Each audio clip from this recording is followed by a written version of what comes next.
What up, y'all? So I ran across an interview with Tony Harrison and Brian Custer, the Last Stand podcast. If you ain't check it out by now, it's been out for a few days. If you ain't check it out by now, go check it out when you get a chance. So I was watching this interview with Tony Harrison. You know, he got his fight coming up with Tim Tszyu.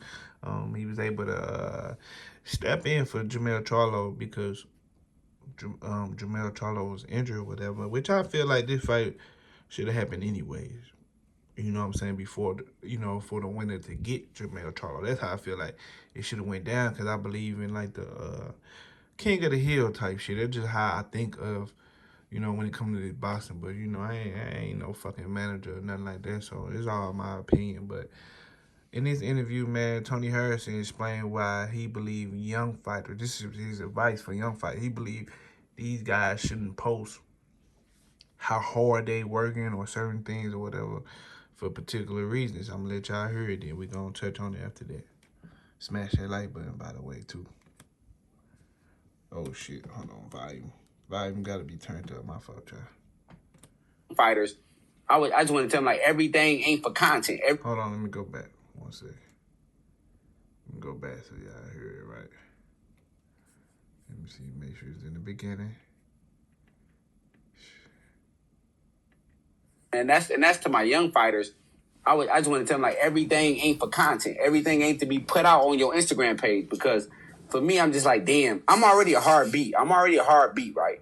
But if he knew that I was already working, if I publicize everything and I put in there, I'm working out this, and even though I ain't got no fight coming up, I'm posting me sparring, I'm posting me training, I'm posting me doing play. No, it's a no. It's an easy no. It's an easy no. You know what I mean? So for all my young guys, I'm just like, bro, like everything don't got to be posted. Now this is what I believe he's saying. I'm gonna try to articulate it in a different way. You know what I'm saying? In case somebody not understanding what he mean. This is what I took from it, right? So I be on Twitter, Instagram, and sometimes I see like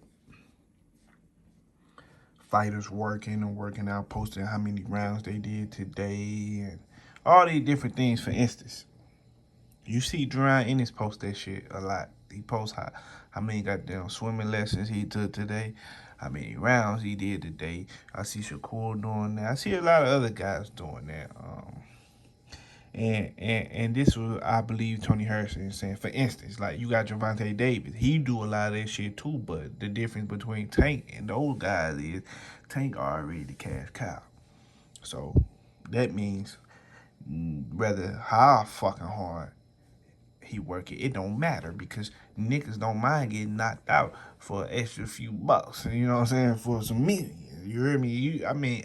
You offer me about couple, yeah, ain't gotta be five, couple, I get in that motherfucker and take one. Soon I take the first flush punch from Tank, I'm out. I'm sleep. I'm sleep, nigga. That's how it's gonna go. Give me my goddamn check when I wake up, and that's how it is. So that's how a lot of these bosses think. Fuck it. I get in that bitch with them. They'll say they'll beat them and all that good ass shit, good talking shit. They talk good in the bitch leading up to a fight, but niggas be asleep. You know what I'm saying? Before that bell ring and shit. So my thing is, that's what Tony Harrison is saying to me. Like, he basically saying, like, if you a fighter, for the young fighters, young in your career, you coming up, you trying to get that opportunity. You always working hard in a motherfucker and you posting that shit. So the opposition is looking at you. When they looking for these niggas is hoes. So they watching you and they picking. Goddamn, they picking. They picking up, they trying to pick the easy goddamn shit. So what they doing? They on some Canelo shit, they cherry picking. If you trying to fight Canelo and you were out here working hard, then a motherfucker get black Air Forces on, all these different type of shit. He ain't gonna pick your ass because he know you might beat the fuck out of him. So what you need to be down there playing like an injured goddamn dog or some shit. You gotta be acting like you out here, you ain't working. Shit, it might be even good if you goddamn got a bottle, get you a liquor bottle. You ain't gotta drink that hoe, just act like it. So that way, one of these niggas pick you. I wanna fight him. Give me that drunk ass nigga. You know what I'm saying? So that way, when and then all of a sudden you come in that motherfucker. and you in that bitch like Superman. You know what I'm saying? So you ain't, you know what I'm saying? Just so you can get picked. So that's why I believe Tony Harrison saying.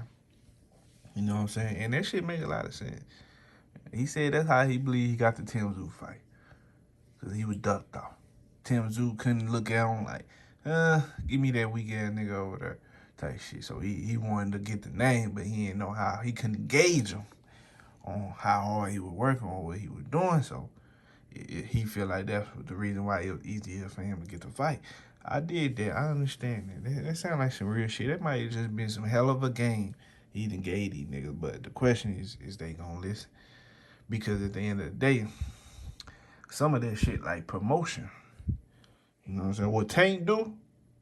You know what I'm saying? Because he don't fight like pity pat and all that shit like he be doing. That shit promotion for him. He post that shit on Instagram, nigga, looking at that shit. The casual fans looking at that, they not knowing. That's not how a nigga finna be really punching in the ring. So they looking at that shit like, damn, that shit look nice.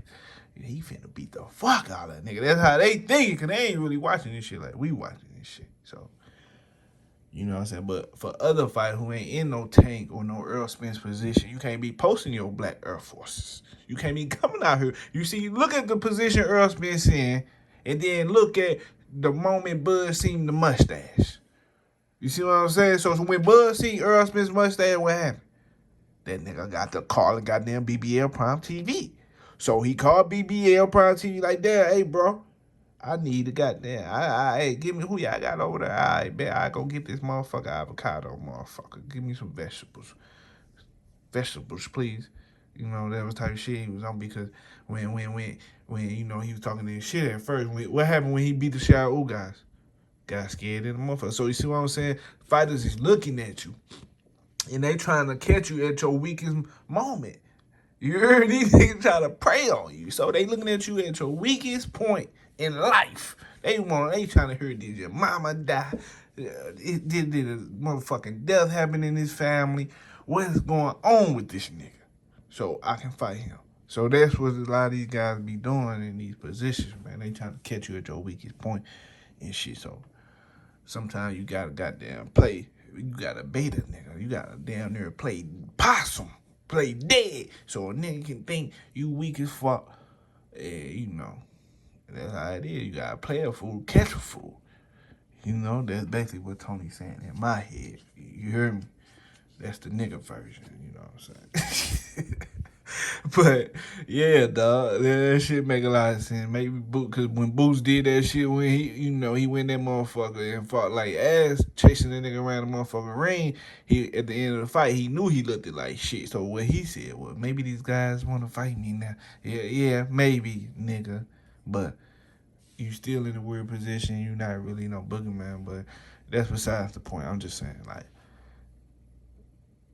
that probably helped him more than it hurted him. You know what I'm saying? So, but it is what it is, man. That's what Tony Harrison said. Great interview with him and Brian Custer. Brian Custer, my dog. Tony, my dog. Go check them guys out, man. Y'all hit that like button. Subscribe to the channel. You ain't subscribed already. And I'm out. Deuces.